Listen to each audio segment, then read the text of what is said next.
মণ্ডলী ভক্তিমতী মায়েরা কৃপা হয়ে গেল। এইভাবে প্রত্যেক দিন যা পায় ভগবানকে দিয়ে মা ছেলে প্রসাদ পায়। প্রত্যেকটা জিনিসের সাইড এফেক্ট আছে, যাকে বাংলায় বলা হয় পার্শ্ব প্রতিক্রিয়া, তাই তো ইংরেজিতে বলা হয় সাইড এফেক্ট। যেমন কেউ যদি 365 দিন আমিষ আহার করে, তার কথাবার্তা চলাফেরা হবে আসুরিক মনোভাব, অসুরের মতো।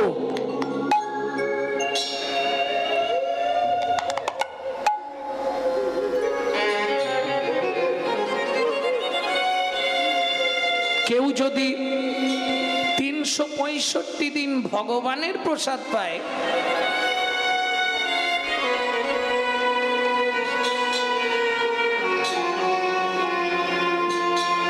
তার কথাবার্তা হবে দেবত্ব ভাব, দেবতার মতো।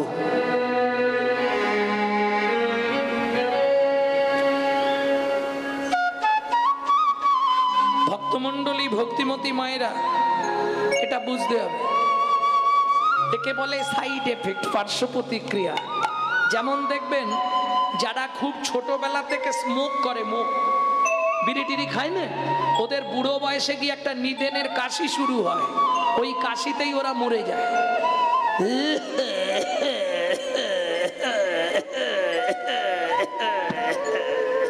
ও মোটামুটি জেনারেটরের মতো আধ ঘন্টা চলবে। এটা সাইড এফেক্ট, পার্শ্ব প্রতিক্রিয়া। ভক্তমণ্ডলী ভক্তিমতী মায়েরা, তাহলে চলুন এইভাবে কতদিন গেল। দেখিতে দেখিতে মাধু, ও মা কিরে বলো না, এই পৃথিবীতে আমাদের আপনজনকে? মা দেখলো ছেলেটা যৌবনে পা দিয়ে দিয়েছে, ওকে আসল সত্যিটা জানিয়ে দেয়াই ভালো। আর আমাদের মায়েরা হলে কি বলবে, তোর সব জানার দরকার নেই, কদিন পরে তোর একটা বেয়া দেবো, সুন্দর দেখে বৌমা আনবো, বৌমার রান্না ভাত খাবো, কলিযুগে হবে না। হ্যাঁ, দেখবেন কলিযুগ এমন একটা যুগ, যে যত বেশি আশা করবে তার কপালে তত বেশি কষ্ট হবে। লিখে রাখুন, লিখে নিন, স্ট্যাম্প পেপার নিয়ে আসুন, আমি লিখে দেবো। যে যত বেশি আশা করবে তার কপালে তত বেশি কষ্ট হবে। আপনি বলবেন কি দেখে বলছেন? সংলাপ দেখে। আশারও ছলনে লোভিলি যাতনা, আশারও ছলনে লোভিলি যাতনা, আশারও ছলনে লোভিলি যাতনা, কভু না ঘুচিল স্বপ্ন ঘোর। কিছু বুঝলেন? আশার ছলনে, আশা করলি ওটা ছলনা। লোভিলি যাতনা, যত আশা করবি তত যন্ত্রণা পাবি।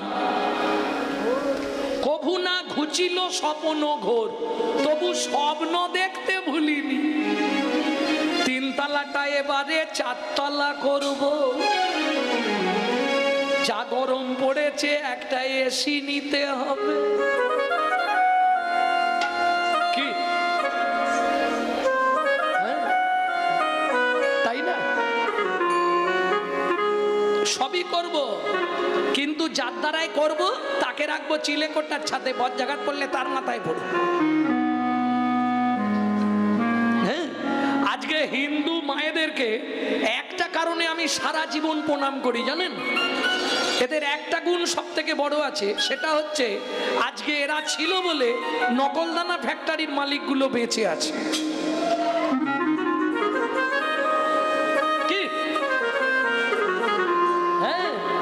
নিজেরা গান্ডে পিণ্ডে গিলবে আর ভগবানের জন্য 2টো নকলদানা বরাদ্দ। কি হবে একটু ভাবো। বাড়িতে বাবা মাকে ভাত দেবো না, শ্বশুর শাশুড়িকে ভাত দেবো না, মন্দিরে গিয়ে ভগবান দেখা দাও, ভগবান দেখা দাও, ভগবান দেখা দাও, কি হবে? বাপের ঠাকুর আর কি ডাকলেই চলে আসবে। কোনো লাভ নেই গো, আমি বলছি শোনো। শুধু শুধু মিছামিছি খেটে মরে আর মিছা কাজে ভঙ্গি করে, এছাড়া কিচ্ছু নয়। মুখে আছে অন্তরে নাই, তেমন শিক্ষার মুখে ছাই। একটু ভালো করে বুঝবেন, কোথায় দেবতা পাবেন? দেবতা কোথায় আছে বলুন? মন্দিরে?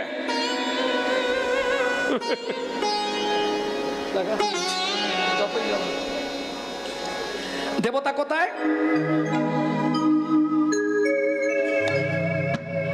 মনও তো নেই, আর মনে থাকবে কি করে? মনেই নেই।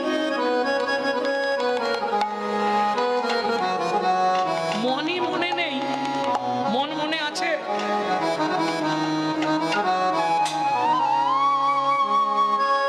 স্বামী, ছেলে, মেয়ে, নাতি, নাতনি, মন আর আছে? তাহলে দেবতা কোথায়? মন্দিরে।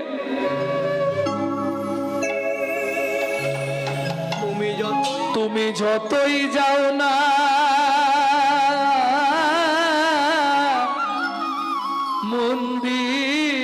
মন্দিরেতে,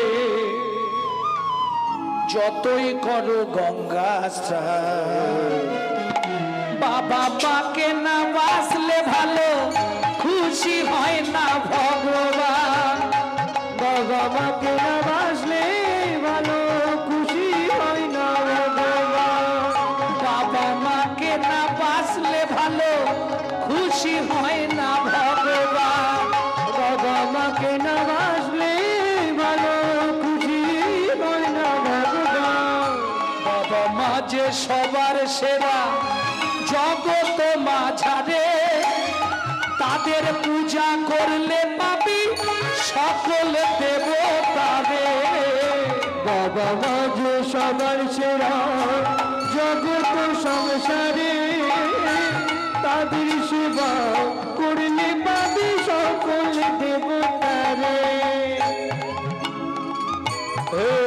ও যার কি পাতে ভবে এলি, যার কি পাতে হবে তুই যাদের কি পায় ভবে এলি, যাদের কি পায় ভবে এলি, যতই যাও না তীর্থস্থান, বাবা মাকে না বাসলে ভালো খুশি হয় না ভগবান। নিতাই হরি হরি হরি বল। খুশি হয় না ভগবান। বাবা মাকে না বাসলে ভালো খুশি হয় না ভগবান। এখানেও একটা কথা আছে, সেটা আর কি বলবো। ধরুন ছেলে কৃষ্ণ ভজন করতে চায়, বাবা মা বাধা দেয়, কি করব? বাবা মাকে পুজো করব? পল্লাদেন পিতাং তত্রা মাতা চ ভরতে নহি, বলিলাং আচার্যেন বিদুরেন সবন্ধনরা। বিদুরেন সবন্ধনরা। রামার্থে হিতসার জন্য ভাতারাঞ্চা বিভীষণা, গোপ গোপীপতিমাং তত্রা গোবিন্দম শরণাগতা। গোবিন্দম শরণাগত। এটা শ্রীমদ্ ভাগবত থেকে বললাম। পল্লাদেন পিতাং তত্রা, পল্লাদ নিজ পিতা হিরণ্যকশিপুরকে পরিত্যাগ করে দিল। কৃষ্ণ ভজনে যে বাধা দেবে, সে বাবা হোক, মা হোক, আর গুরুদেব হোক, ট্রান্সফার ও বাদ। এক বাদ মানে কি? জন্মের মতো বাদ। পল্লাদেন পিতাং তত্রা মাতা চ ভরতে নহি, ভরত মাতা কৈকেয়ীকে পরিত্যাগ করে দিল। বিদুরেন সবান্ধনরা, বিদুর আত্মীয় সবান্ধবকে পরিত্যাগ করেছিল বলে ভগবান দুর্যোধনের রাজ অট্টালিকা রাজভোগ ছেড়ে দিয়ে বিদুরের বাড়ি গিয়ে কি করলো? কলার চোপা খেলো বসে বসে। दुर्योधन का भोग ना भायो, विदुर घर में कदली चोपा खायो। ऐसे लीला तुम्हारी घनो शाम, तुहू लीला जाओ बलिहारी। आस्ते তাহলে বুঝে নেওয়া গেল, রাম অর্থে হিতসার জন্য ভাতারঞ্চ বিভীষণ। রামচন্দ্রকে ভালোবাসতে গিয়ে বিভীষণ নিজের ভাই রাবণকে পরিত্যাগ করে দিল। দেখনি গোপ গোপীরা গোবিন্দকে ভালোবাসতে গিয়ে স্বামী, পুত্র, পরিবার, সংসার সব ত্যাগ করল। প্রেম সে বলো চৈতন্য মহাপ্রভু কি জয়। ওমা বলো না আমাদের আপনজনকে, মা বলছে খোকা একজন আমাদের আপনজন। সে কে মা?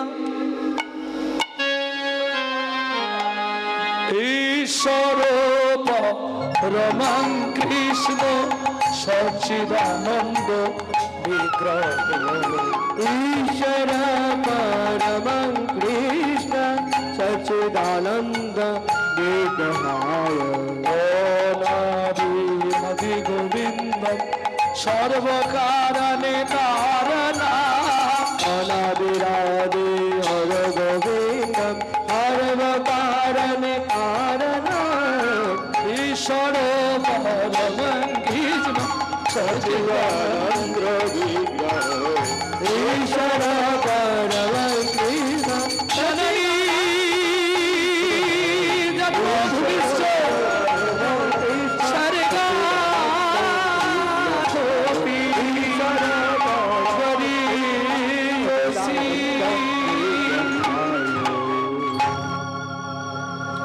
কিরে মাধু, আমাকে প্রণাম করলি কেন? আমি আসছি মা। কোথায় যাবি? তুমি তো বললে ঈশ্বর পরম কৃষ্ণ, সেই তো জয় জগন্নাথ। আমি আসছি মা। আর দেরি নয়, একদম ছুটতে ছুটতে চললো ছেলেটা। মাধু শুনে যা, কি যতদিন সত্যের সন্ধান না পাবি, যতদিন আত্মতত্ত্ব জানতে না পারবি, ততদিন তোর ওই পাপ বদনটা আমাকে দেখাবি না। যা। কেন মায়ের কথা বলে দিচ্ছে? মা জানে ওর মন থেকে আমাকে একটু ডিটাচ হতে হবে, সরে যেতে হবে, তবে ওই বিশুদ্ধ মনটা ও জগন্নাথ চরণে নিবেদন করতে পারবে। মাধুদাস চলল পথে। আর কত দূর বলো হে ঠাকুর তোমার মধুর শান্তি দাম। আর কত দূর বলো হে ঠাকুর তোমার মধুর শান্তি নাম। এ দুর্গম পথে চলিতে চলিতে, দুর্গম পথে চলিতে চলিতে অবসান মন দেহ প্রাণ। আর কত দূর বলো হে ঠাকুর তোমার মধুর শান্তি নাম। আর কত দূর বলো হে ঠাকুর তোমার মধুর শান্তি নাম। বলিতে ভবেছিল যারা ঢাকা দিয়ে বুকে চলে গেল তারা। আপন বলিতে ভেবেছিল যারা ঢাকা দিয়ে বুকে চলে গেল তারা। এই গানটা কিন্তু আমার ঠাকুমার কাছে শিখেছি আমি। 100 বছর বয়সে মরবার আগে আমাকে এই গানটা শিখিয়ে দিয়ে গেছে। বলে এই গানটা তোর দাদুর বাবা খুব গাইতো, মানে ঠাকুমার শ্বশুর খুব গাইতো। আপন বলিতে ভবেছিল যারা ধাগা দিয়ে বুকে চলে গেল তারা। আপন বলিতে ভেবেছিল যারা ঢাকা দিয়ে বুকে চলে গেল তারা। জরা ব্যাধিগ্রস্ত হয়ে বুদ্ধি হারা, জরা ব্যাধিগ্রস্ত হয়ে বুদ্ধি হারা। এ পথে চলার তো নাই বিধান। আর কত দূর বলো হে ঠাকুর তোমার মধুর শান্তি নাম। আর কত দূর বলো হে ঠাকুর তোমার মধুর শান্তি নাম। আস্তে আস্তে আস্তে এসে বসলো কোথায়? পিপুল বৃক্ষের তলায়। 7 দিন 7 রাত অনাহারে অনিদ্রায় নাম করছে। 7 দিনের দিন রাত্রিতে, কাল একাদশী, আজ রাত্রিতে জগন্নাথ লক্ষ্মীকে দিয়ে প্রসাদ পাঠিয়ে দিলেন। মাধু কে? মাধুদাস আপন মনে হরিনাম করছে। জগন্নাথ বললে মা লক্ষ্মীকে, লক্ষ্মী মা বলো প্রভু, আমাকে নিবেদিত 11 ভরি সোনার থালার ভোগ প্রসাদ তুমি ভক্তের সেবা করিয়ে এসো। আগামীকাল একাদশী। মা লক্ষ্মী জগন্নাথের নিবেদিত 11 ভরি সোনার থালার ভোগ প্রসাদ মাথায় করে নিয়ে যাচ্ছে। ওদিকে মাধুদাস আপন মনে গাইছে, মন ও মন বল, হরি মুরারি মুকুন্দ মুরারি মুকুন্দ জগদানন্দ কৃষ্ণ নাবির বর্ণে বর্ণে বর্ণে সুধা সুধা ঝরে ঝরে গো গো গো। হরি মুরারি মুকুন্দ জগদানন্দ নামের বর্ণে বর্ণে সুধা ঝরে গো গো গো। ও মায়েরা, এই যে এত রাত্রি অবধি বসে আছেন, কি লাভ হবে? বুক ভরে যাবে অভাব মেটাবে কৃপাবে জ্বালা আর রবে না রে বুক ভরে যাবে অভাব মেটাবে কৃপাবে জ্বালা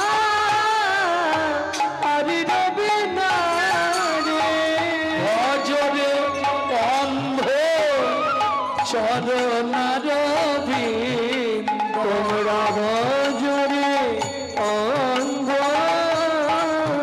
চরণার বিন্দ সেই নাম হরে কৃষ্ণ হরে হরে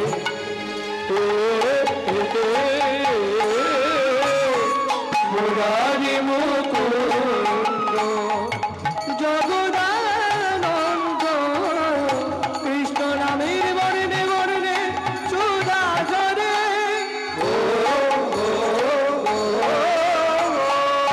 মাধবকে আমি জগন্নাথ ঘরণী লক্ষ্মী তোমার জন্য প্রভু প্রসাদ পাঠিয়ে দিয়েছে 7 দিন খায়নি প্রসাদ প্রাপ্তেন ভক্ষয় প্রসাদ যখনই হাতে নেবেন সঙ্গে সঙ্গে মুখে দিয়ে দেবেন বেশিক্ষণ দেখবেন না কেন প্রসাদ দেখলে বিবেক জ্ঞান জাগে বোঝা গেল না বুঝলেন কি না ইস আপেলের খোসা ছাড়া এনে বিচার এসে গেল অমনি অপরাধ হয়ে গেল ওই জন্য প্রসাদ প্রাপ্তেন ভক্ষয় হস্ত্রম শির পপুচ্ছতে নাকি কিরম ঘাড় নাড়তেছে দেখো তু প্রসাদ খেলে হাত হেঁটো হয় হেঁটো আর ধুতে হয় ও যারা মূর্খ লোক তারা চরণামৃতটা খেলো কে হাতটা মাথায় ওসব মূর্খ লোকেরা করে চরণামৃত খেলো প্রসাদ খেলো আবার কেউ কেউ দেখবেন গোটা গাময় মাখছে ছি ছি ছি ছি ছি আরে প্রসাদ তো গোটা দেহটা প্রসাদ হয়ে গেল তুমি জানো তুমি কি জানো তোমার নিজের দেহেতে 18টা তীর্থস্থান আছে তুমি জানো আমার ভিডিওগুলো দেখবে দেহে কোন কোন স্থানে 18টা তীর্থস্থান আছে সেগুলো অপবিত্র হয়ে যাবে সেগুলো অপবিত্র হয়ে গেলে গোবিন্দ তোমার দেহের মধ্যে আর আসতে পারবে না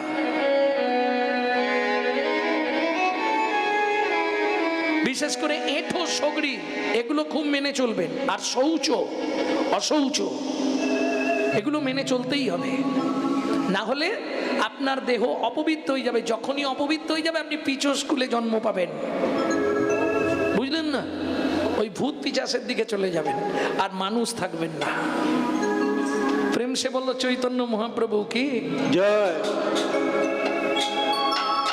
দেখবেন অনেকেই আছে কোলের মধ্যে খাবার নিয়ে বসে বসে খাচ্ছে সব এটো হচ্ছে না এই বিচারগুলো রাখবেন আপনি হিন্দু ঘরে জন্মেছেন কি করেন কোলের মধ্যে খাবারটা নিয়েছে আবার দেখবেন অনেকে বাঁ হাত দিয়ে রুটি ছিঁড়ছে ডান হাত দিয়ে খাচ্ছে আবার সেই হাতেই মাঝে মাঝে দেখি তো ভাবি এ জন্মে তবুও পেয়েছে পর জন্মে বিধি কার কপালে কি লিখেছে যায় না রে বলা বিধি কার কপালে কি লিখেছে যায় না রে বলা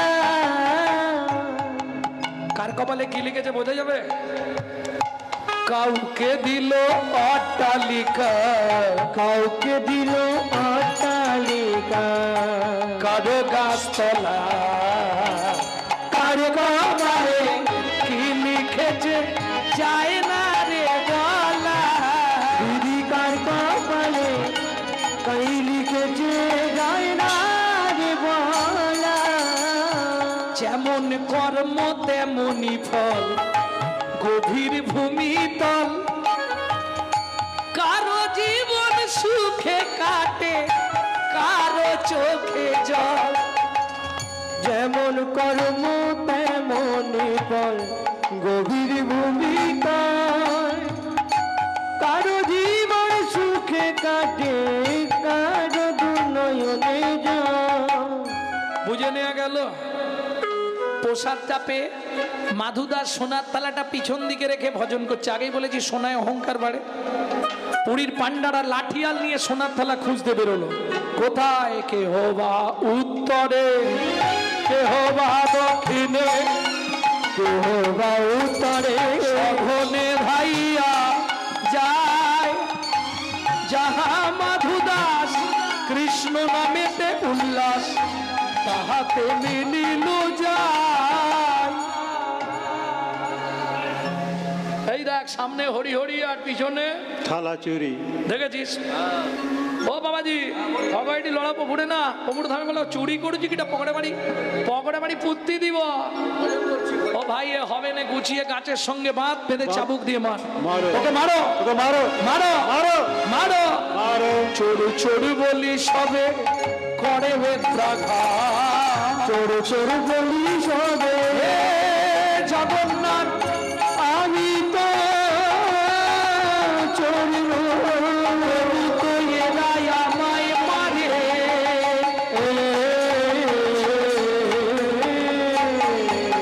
চোরু চোরু বলি সবে করে বেত্রাঘাত। রক্ষা করো